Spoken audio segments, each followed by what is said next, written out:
I commenced my preparation about a year away from April 28th, 2007, my bar mitzvah date. I practiced numerous prayers every single day. It was no longer easy or natural like Hebrew school, but it was a learning process in which on certain nights I practiced 4 or 5 prayers.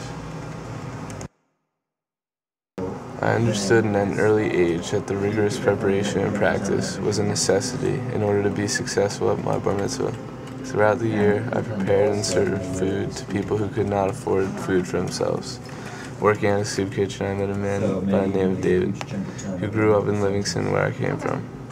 He grew up pretty fortunate, but had a tough time when it came to getting jobs.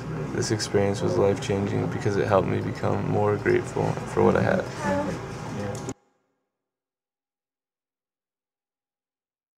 That morning, I took all of the nervousness I felt and washed it away. During the whole car ride to the synagogue, I just kept my mind positive and did not allow myself to think negatively.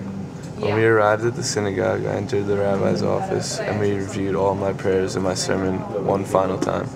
The meeting with the rabbi was very reassuring because he just kept reminding of all the work I had put into this day. As I entered the synagogue, I was poised and calm, ready to execute all my prayers because I was more than prepared.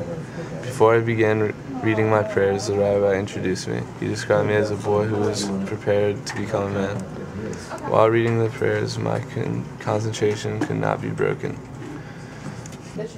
When I finished reading, I walked back to my seat next to the rabbi and I looked over at my family, where my grandparents, grandmother, cousins, and most of all, my parents were sitting. At that moment, I felt more accomplished than I have ever been to this day. As I looked over at my parents, I saw them smiling, but what was most important was that I knew that they were proud of me and all that I've accomplished that day.